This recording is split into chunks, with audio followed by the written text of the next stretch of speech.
सभी को कैसे हो आप लोग। तो मैं ये आज 21 अप्रैल को डेटा रिकॉर्ड कर रहा हूँ, कल का 20 अप्रैल का। आज का खैर 21 अप्रैल का मार्केट बंद हो चुका है, लेकिन जो म्यूचुअल फंड का डेटा है वो 20 अप्रैल के हिसाब से अपडेटेड है, अभी पिछले दिन के हिसाब से। तो कल तो मार्केट कुछ खास परफॉर्म किया नहीं था, आप देखोगे यहाँ पे तो लॉस ही है। मतलब फ्लैट रहा था काफ़ी मार्केट। अभी दिखाता हूँ मैं पोर्टफोलियो अपना, तो बल्कि आज थोड़ा बढ़ा है, 200 पॉइंट आज बढ़ा है। तो आज के जो चेंजेस रिफ्लेक्ट होंगे रात के 12 बजे के बाद, उसमें काफ़ी अच्छा आप लोग को देखने को मिलेगा।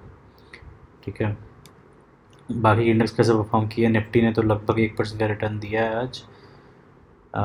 निफ्टी नेक्स्ट 50 ने भी 0.69, निफ्टी 100 ने 0.84, मिड कैप ने ½ %।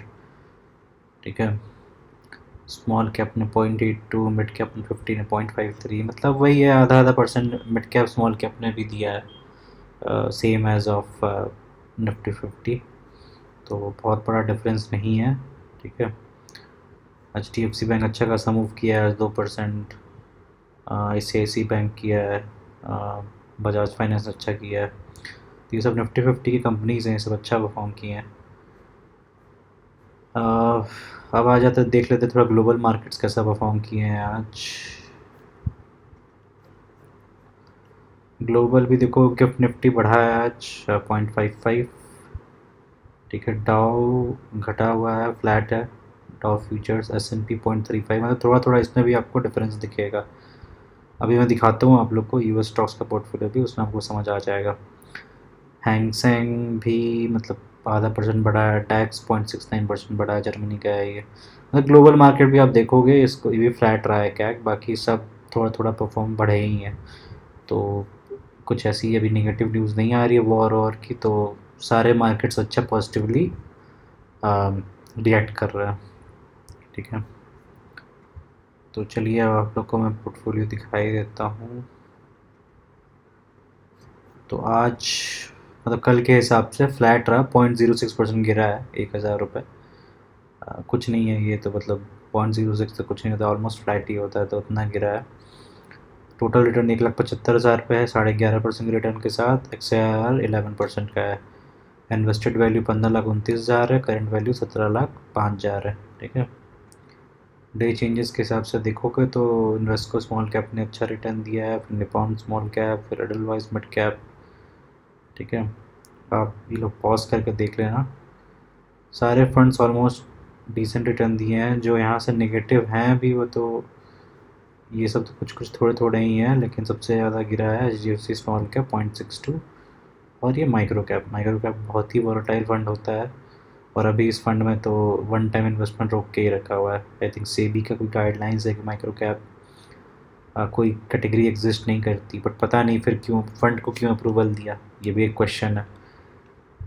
अभी अगर आप कह रहे हो कि माइक्रो कैप जैसा कैटेगरी कोई, जैसे निफ्टी 500 है, उसमें निफ्टी 50 है, पहली 50 कंपनीज, फिर नेक्स्ट 50 है, अगली 50 कंपनीज, फिर 150 मिड कैप है और 250 स्मॉल कैप है। मोतीलाल ने क्या किया था कि जो 501 से लेकर 750 तक कंपनी है, उसको माइक्रो कैप बोल के ये फंड इंट्रोड्यूस किया था। अब सेबी कह रही, अब ये फंड चल रहा है 2023 से, मतलब ऑलमोस्ट 2.5-3 साल हो गए इसको। ठीक है, लोगों ने पैसा डाला है इसमें। अब सेबी का रूल आया कि भाई माइक्रो कैप जैसी कोई कैटेगरी एग्जिस्ट नहीं करती है, तो इसमें फ़ंड जितने भी फ़ंड हैं इसको ब्लॉक करो, कोई न्यू इन्वेस्टमेंट्स नहीं होगा। तो अभी अगर आप पैसा डालने जाओगे एस आई पी के फॉर्म में या वन टाइम में कुछ भी करने जाओगे, तो इसमें आप नहीं डाल सकते। मेरे पुराने टाइम पे डले हुए थे, तो इसलिए मैं रखा हुआ हूँ, निकाल नहीं रहा हूँ, बट लेकिन इसमें आप डाल नहीं सकते उन्हें आप। तो वही है, मतलब जब सेबी को था कि भाई ऐसी कोई कैटेगरी एग्जिस्ट नहीं करती है, तो फिर फंड को अप्रूवल ही क्यों दिया, क्योंकि कोई भी कंपनी फंड लेके आती है, वो सेबी उस चीज़ को अप्रूव करती है सारे डिटेल्स के साथ, तब वो इन्वेस्टर्स के लिए ओपन होता है। तो पता नहीं क्या चल रहा है, या फिर तो अभी कुछ कुछ अभी रुका गया है किसी कारण से, और फिर वापस से स्टार्ट होगी इसमें इन्वेस्टमेंट। कुछ ऐसा होता तो मैं बता दूंगा आप लोग को, बट अभी फ़िलहाल के लिए तो बंद है। और फिर H D F C small cap है ये एक्टिव फंड। तो पैसिव फंड में मैंने एक दो ही लेके रखे हुए हैं, एक आपको ये दिख जाएगा, एक ये बिल्कुल मैंने कल डाला है, 500 रुपये ही डालने, कुछ नहीं, मेरे को ट्रैक करने के लिए। मतलब कुछ कुछ फंड्स में ऐसे ना, आप लोग मेरे पोर्टफोलियो देखोगे 22-21 फंड्स हैं, आप लोगों को लगता होगा कि अरे कितने फंड्स लेके रखा हुआ है, लेकिन कुछ कुछ फंड्स में ना टेस्टिंग के लिए भी लेता हूँ, देखना चाहता हूँ कि लाइक कैसा परफॉर्म कर रहे हैं, ट्रैक करता हूँ उसको ताकि नॉलेज दे सकूँ। अब ज़रूरी नहीं है ये फंड में मैं रखूँगा पैसा, हो सकता है कुछ 1-2 साल ट्रैक करने के बाद मेरा मन किया बेच दूँगा, मैं किसी और में डाल दूँगा, है ना? तो बहुत सारे फंड्स कुछ टेस्टिंग के लिए भी होते हैं, तो आप लोग इग्नोर करना, मेरे पोर्टफोलियो कॉपी करने की कोशिश मत करना। मतलब मैं लॉन्ग टर्म इन्वेस्टमेंट कर रहा हूँ कुछ फंड्स में और कुछ टेस्टिंग के लिए भी लेता रहता हूँ, बाई एंड सेल लगा रहता है, तो आप मत करना। और इन दोनों फंड्स में तो एग्जिट लोड भी नहीं है, मतलब जियो ब्लैक रॉक के, मतलब अगर आप आज खरीदो कल भी बेचोगे कोई पेनल्टी नहीं लगेगा, जो कि बाकी फंड्स में लगता है। एक्सपेंस रेशियो तो है ही कि भाई उतना तो फंड मैनेजर ले रहा है, एक एग्जिट लोड भी होता है 1% का, 2% का। मतलब आपने अगर 1000 रुपये 100 रुपये डाले हैं तो 2 रुपये 1 रुपये आपका अगर आपने 1 साल के अंदर बेचा तो कटेगा, तो इसमें वो सब ज़ीरो है। तो ऐसे ही मैंने ले लिया था, ठीक है, ये दोनों फंड। तो यही है दोस्तों आज का अपडेट। बाकी मेरे पास ये टॉप 3 के फंड्स हैं जो पुराने हैं, ये एलिसिस फंड्स और पराग पारिक, इसमें पैसा बना हुआ है अभी। बाकी अब 5-5 6-6 8-8% के रिटर्न पे है, तो ये मतलब ऑलमोस्ट न्यू ही है, तो इस पर मैं कुछ कमेंट नहीं करूँगा, है ना? बहुत अभी रिसेंटली ब्रेक थ्रू मिला है। बाकी ये सब फंड तो नेगेटिव में है अभी, बाकी देखो कैसा परफॉर्म करते हैं। करंटली इन्वेस्टेड के हिसाब से देखोगे सबसे ज़्यादा मेरा निप्पॉन स्मॉल कैप में है, फिर क्वांट स्मॉल कैप, फिर पराग पारिक। आप लोग देख लेना ऐसे ऐसे ये फंड्स। अभी मार्केट भागेगा 26,000 तक आएगा, ये बहुत अच्छे अच्छे रिटर्न पे बैठे होंगे। ये वाले तो मेरे को लगता है दोनों 100% के रिटर्न पे तो आ ही जाएंगे, क्योंकि ये बहुत 4 साल पुराने फंड्स हैं। मेरे को लगता है 18,000 के लेवल पे या निफ्टी 18 या 17,000 का लेवल पे था तभी मैंने लिया था। तो ये दोनों तो आराम से 100% होंगे, ये भी देखो कितना 70% के रिटर्न पे तो बैठना चाहिए। बाकी देखते हैं, बाकी इनका तो अभी नए नहीं है, मतलब नए इन द सेंस मतलब इनको भी टाइम हो गया है, 2-3 साल तो हो ही गए हैं, लेकिन तब से लेके आज तक मार्केट कुछ खास रिटर्न दिया नहीं है, स्पेशली स्मॉल और मिड कैप में, तो आपको रिटर्न कम ही दिखेंगे इसमें, ठीक है। तो यही था दोस्तों आज का अपडेट। पोर्टफोलियो आप ग्राफ देख लो, मैं ग्राफ दिखा देता हूँ तो ऑल टाइम कैसा है। 4 साल हो गए, मैंने 18 अप्रैल 2022 से स्टार्ट किया था। और दोस्तों मैं सारे पैसे, अगर आपको फिर से बता दूं जो लोग नए हैं, मैं सारे पैसे म्यूचुअल फंड में नहीं डालता हूँ। मैं स्टॉक मार्केट में कम से कम 8-9 साल से हूँ, तो मुझे आइडिया है। मैं 2018-19 में मैंने स्टार्ट कर दिया था, और उससे पहले से भी पढ़ रहा था मैं उसके बारे में। तो मैं डायरेक्ट स्टॉक्स भी में भी पैसे कमाए हैं, उसमें भी मेरा पोर्टफोलियो है। मैं सारे पैसे यहाँ नहीं लगाता हूँ, तो आप जो भी ये अमाउंट देख रहे हो ये मेरे सारे पैसे एक जगह नहीं है। मैं डाइवर्सिफाई करके रखता हूँ अलग अलग एसेट क्लासेस में। और इक्विटी में भी बहुत लोग होते हैं सिर्फ म्यूचुअल फंड में डालते हैं, मतलब सारा सैलरी सारा बिजनेस का पैसा सिर्फ म्यूचुअल फंड में डालते हैं, ऐसा नहीं है। मेरा ऑलमोस्ट सेम अमाउंट का डायरेक्ट स्टॉक्स का भी पोर्टफोलियो है, तो मैं सारे पैसे इसमें नहीं डाला हूँ। मैंने 2022 से स्टार्ट किया कि चलो हाँ म्यूचुअल फंड में भी बनाना चाहिए, बट उससे पहले 2018 से लेके 22 तक में मैं डायरेक्ट स्टॉक्स में कमाया था पैसा, ठीक है। और अभी भी मेरा एक सिग्निफिकेंट पोर्टफोलियो डायरेक्ट स्टॉक्स का है। तो एक सर्टेन पोर्शन में डालता हूँ म्यूचुअल फंड में, बाकी मेरा डायरेक्ट स्टॉक्स भी है। डायरेक्ट स्टॉक में इंडियन स्टॉक्स भी है, फिर अभी आपको यूएस स्टॉक्स भी दिखाता हूँ मैं, उसमें भी है, और फिर क्रिप्टो में भी है, तो मतलब अलग अलग जगह है, ठीक है। तो उस बेसिस पे है आपका।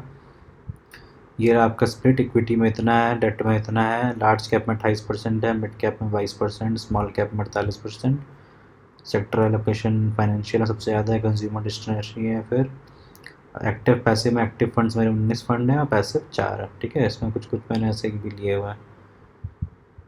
और सबसे ज़्यादा HDFC में 2.5%, फिर रिलायंस 2, फिर ऐसे ऐसे ही सारे टॉप कंपनीज के बेस, मतलब सारे म्यूचुअल फंड्स के बेसिस पे टॉप कंपनीज में पैसा लगा हुआ है, ठीक है दोस्तों।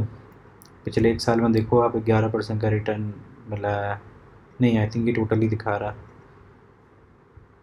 हाँ एक 1 ईयर करने पे ग्राफ दिखा रहा है उसका, लेकिन यहाँ जो ये पूरे ऑल टाइम का ही दिखा रहा है, कुछ बग वगैरह लग रहा है क्योंकि 1 ईयर लिखा है लेकिन सेम। मेरे को चेंज करता हूँ, हाँ देखो सेम ही रिटर्न दिखा रहा है। अच्छा 1 ईयर 3 ईयर 5 ईयर,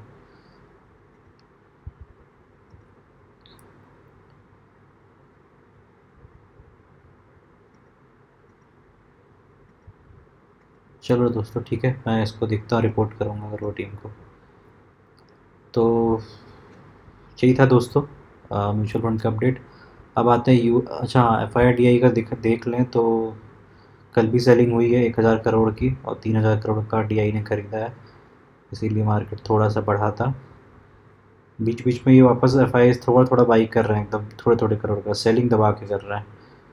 तो अभी भी इंडियन गवर्नमेंट को कुछ सोचना चाहिए इस बारे में कि भाई कुछ अच्छे टैक्सेशन बनाएं, रूल्स बनाएं, तो FIs अट्रैक्ट होंगे, वरना तो इस कंडीशन में तो नहीं होंगे।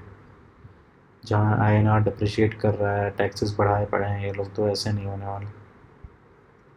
चलिए आते हैं फिर US स्टॉक्स पे। तो US स्टॉक्स में कल के दिन 0.4% का नुकसान हुआ है मेरा, $23 का। $3,850 लगाए थे, $5,754 का अभी टोटल रिटर्न है। ठीक है, करंट रिटर्न 1.9K का है। एप्पल में 32% है, अमेजोन में 53%, एनवीडिया में 86%, माइक्रोसॉफ्ट में 4%, .com में 108%, अल्फ़ाबेट गूगल में 84%, मेटा में 22%, JP मॉर्गन में 52% है, TSMC में 22%, टेस्ला में 81% का रिटर्न है, AMD में 33% का, ASML होल्डिंग में 14%, क्लाउडफ्लेयर में 7.5%, रेडिट में है 10% का नेगेटिव, क्राउड स्ट्राइक में भी है 12% का नेगेटिव, पालो अल्टो में भी है 8% का नेगेटिव, और नेटफ्लिक्स में है 16% का पॉजिटिव रिटर्न। ठीक है,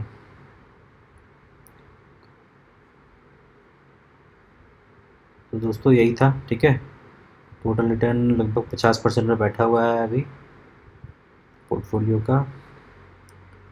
और अभी मैं क्रिप्टो पोर्टफोलियो नहीं दिखाता हूँ, अगर आप लोग कमेंट करके बोलोगे क्रिप्टो पोर्टफोलियो दिखाओ तो मैं दिखा दिया करूँगा। उसकी भी मुझे अच्छे खासी नॉलेज है। बस मैं देखो सेबी रजिस्टर्ड एडवाइज़र नहीं हूँ फ़िलहाल, तो आगे मैं सोच कर रखा हूँ लाइसेंस लूँगा, बट फ़िलहाल नहीं हूँ, तो मैं कोई एडवाइस नहीं करता हूँ कोई फ़ंड लेने को, और डायरेक्ट स्टॉक्स तो बिल्कुल दिखा भी नहीं सकते। ठीक है, तो लेकिन ऐसा कुछ US स्टॉक्स में और क्रिप्टो में नहीं रूल्स हैं। ठीक है ना, US स्टॉक्स बाहर की खुद ही कंपनी है भाई, तो मतलब दूसरे कंट्री का तुम सेबी क्यों ही लगाएगा। तो I can recommend, but recommend फिर भी ये भी नहीं करता हूँ मैं। आप लोग, मैं अपने हिसाब से इसी फील्ड में हूँ तो मैं अपना दिखाता हूँ, और क्रिप्टो भी दिखा सकता हूँ। अगर आपको नॉलेज चाहिए तो आप लोग कमेंट कर देना कि किस कॉइन का क्या।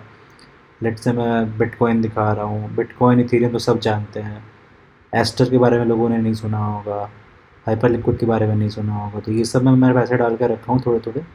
अगर आप लोग को नॉलेज चाहिए कि अच्छा ये कॉइन क्या है, इसका क्या टेक्नोलॉजी है, किस लिए ये फेमस है, क्या करता है, तो वो सब मैं दे सकता हूँ क्रिप्टो पोर्टफोलियो जब दिखाऊंगा तो। ठीक है, हालांकि अभी क्रिप्टो पोर्टफोलियो बहुत डाउन है, 30-40% डाउन है मेरा अभी, बट आ जाएगा ऊपर। जब तो आ जाएगा तो अगर आप लोग बोलोगे तो मैं आई कैन प्रोवाइड नॉलेज, उसके बेसिस पे आप लोग को इन्वेस्ट करना हो तो करना, वरना मत करना।